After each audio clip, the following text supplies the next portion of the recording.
Agora vamos para exemplos numéricos. Relembrando aqui mais uma vez a definição de função contínua. E vamos agora ver os exemplos.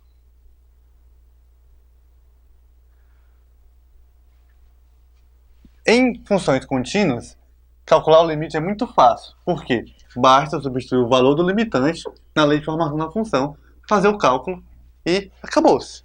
Certo? Vamos ver aqui. Funções ou composições provenientes da forma básica. f de x igual a vezes x elevado a n. Vamos começar por esse. Limite de 2x quando x tende a menos π. Ora, é muito simples. Joga o menos π lá. 2 vezes menos π, menos 2π.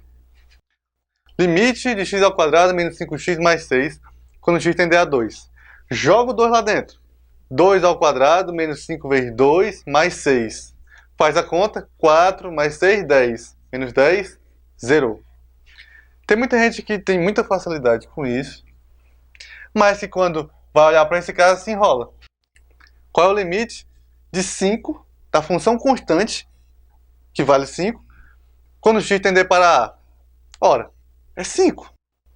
Imagine que dentro da sua carteira caiba até 10 mil reais. Eu vou e pergunto assim, qual é o limite de dinheiro que cabe dentro da sua carteira? 10 mil reais. Aí eu vou agora e pergunto assim, qual é o limite de dinheiro que cabe dentro da sua carteira se chover amanhã? Aí você pega e diz assim, professor, mas não tem nada a ver. Exatamente, não tem nada a ver. Qual é o limite de uma função constante? Cabe 10 mil reais na sua carteira, independentemente de qualquer coisa.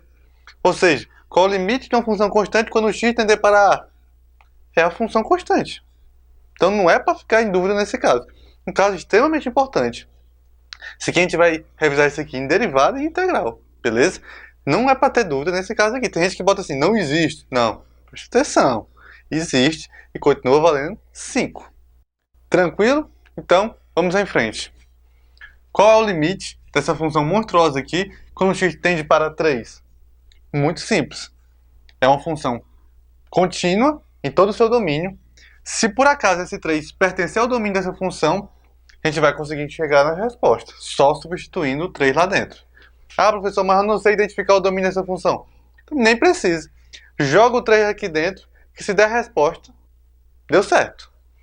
Bota o 3 lá. Botei o 3. 3 aqui, 3 aqui, 3 aqui, 3 aqui. Fiz a conta, deu 7 mais raiz de 6. Deu resposta? Deu. Deu valor numérico? Deu. Não deu nenhuma indeterminação? Não. Então a resposta é justamente aquela ali. Esse é o valor desse limite. O próximo tópico vai ser justamente sobre limites indeterminados. Aí nós vamos ver quando é que isso aqui pode não dar certo. Vamos lá. Outro exemplo aqui monstruoso. Eu quero que você fique totalmente relaxado. Por que eu estou mostrando um exemplo tão monstruoso assim? Para que você compreenda que é muito simples calcular limites. O professor, na hora da sua prova, não vai cobrar um exemplo assim. Vai cobrar alguma coisa desse gênero aqui. Alguma coisa assim, certo? Um cálculo pequeno. Eu estou botando aqui um exemplo bem grande, só para você perceber que qualquer função que possua o limitante do valor do domínio, como é que eu calculo o limite? Jogo o limitante na lei de formação, faz a conta e a resposta vai ser justamente o valor do limite. Então, mais um exemplo, jogo um aqui dentro, joguei o 1 ali, todo x vai ser substituído pelo valor 1. Substitui, faz essa continha aí, você vai chegar na resposta 7. Vamos ver agora outros exemplos. Vamos agora reforçar a diferença entre função expoente e função exponencial. Função expoente é aquela cuja variável está na base. Função exponencial é aquela cuja variável está no expoente. Qual é o limite dessa função aqui quando x tende para 5? 5 elevado a a. Qual é o limite dessa função quando x tende para 5? A elevado a quinta. Tranquilo demais. Agora analisa esse caso aqui, exponenciação de duas funções. Nesse caso, nós temos que a variável tanto está na base como está no expoente. Ou seja, esses dois casos não se tratam de funções expoentes nem de função exponencial. É um caso à parte, mas igualmente fácil. Porque, como nós vimos, a exponenciação entre funções contínuas também vai gerar funções contínuas. Lembre-se que π é uma dízima periódica, 3,14 por aí vai. Da mesma forma, o E, a base de Euler, também é uma dízima periódica, que vale 2,71 e por aí vai. Ou seja, Se esse valor aqui é positivo, essa função aqui está muito bem definida para reais positivos e nós podemos simplesmente jogar esse e lá dentro. Nós vamos ter aqui e elevado a e. Eita, professor, vou precisar calcular? Não, não precisa calcular não. Deixa a resposta assim mesmo. Nesse caso aqui, nós temos uma situação similar a essa, em que o seno no intervalo aberto de 0 até π vai ser sempre positivo. Ou seja, qualquer valor nesse intervalo poderá ser substituído aqui direto, sem problema algum. Então, joga lá. Seno de π sobre 6 elevado a seno de π sobre 6. Ora, professor, mas seno de π sobre 6 é igual ao seno de 180 sobre 6, 30. Seno de 30, você já deve saber que vale 1/2. Então, nós vamos ter aqui 1/2 elevado a 1/2. Sendo que elevar a 1/2 significa tirar a raiz quadrada, exatamente. E se eu racionalizar agora, multiplicar por raiz de 2 em cima e raiz de 2 embaixo, nós vamos ter o que aqui? Raiz de 2 em cima e 2 embaixo. Quer dizer que essa resposta aqui é justamente a resposta desse limite? Exatamente. Esse é o valor numérico que corresponde à resposta do cálculo desse limite. Eu coloquei esse gráfico aqui por curiosidade. Perceba que nós não precisamos do gráfico para calcular isso. Agora, se eu perguntasse assim para você, qual é o limite dessa função quando x tende para zero? Ou então, qual é o limite dessa função quando x tende para zero? Lembre-se, o zero não pertence ao domínio dessa função aqui, nem dessa função aqui. Não pertence por quê? Porque gera uma indeterminação. Nesse caso, daria para calcular algebricamente sem olhar para o gráfico? Daria. Nós vamos aprender mais para frente, depois que nós estudarmos derivadas e aprendermos o teorema de L'Hopital. Então, por isso que isso não vai ser cobrado para você agora, mas pode ser cobrado graficamente. Qual o limite dessa função quando x tender para zero? Perceba que tem aluno que pensa assim, vai dar 0 elevado a 0, 0 elevado a 0 é 0, 0 elevado a 0 é infinito. Não, pode ser qualquer valor, é indeterminado.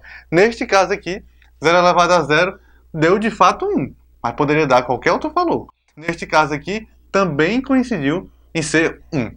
Nós vamos ver mais para frente que a função sen de x, quando x é muito próximo de 0, vai valer muito próximo de x. É por isso que essa função aqui, sen de x elevado a sen de x para x muito próximo de 0, é aproximadamente igual à função x elevado a x. Aproximadamente, tá certo? Isso aqui não são pontos de coincidência. Não são pontos de coincidência, são muito próximos, dá a impressão que eles estão coincidindo, mas não estão. Interessantíssimo esse gráfico, né? Então, vamos agora analisar função logarítmica. Qual o limite de log de x na base 10 quando x valer 100? Ora, muito fácil. O 100 pertence ao domínio? Pertence, joga lá dentro.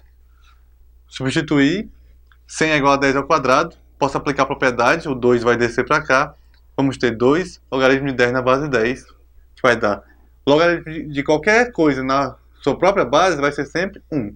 2 vezes 1, 2. Função logarítmica na base de Euler. O que é que significa isso? Toda vez que nós tivermos um logaritmo de x na base e, nós podemos simplificar a notação para chamar de ln de x. Aí eu vou e pergunto, qual é o limite da função ln de x quando x tende para e? Por exemplo, ora, vai ser ln de e. Só que ln de e vai ser justamente o logaritmo de e na base e, que como eu acabei de dizer, vai dar sempre 1. Logaritmo de qualquer coisa na sua base dá sempre 1. Outro exemplo aqui. Botei novamente um exemplo bem grotesco. Para quê? Para assustar? Não. Para tranquilizar vocês que qualquer composição dessas funções contínuas também vai resultar em uma função contínua em seus domínios. Professor, mas eu não sei se 2 pertence ao domínio. Então substitui. Substitui o 2, calcula, deu um valor real, deu um valor finito, deu um valor bem determinado, então esse limite está correto. Beleza? Nós vamos já ver limites indeterminados, limites inexistentes e outras técnicas para calcular limite. Então, vamos ver outros casos. Até a próxima.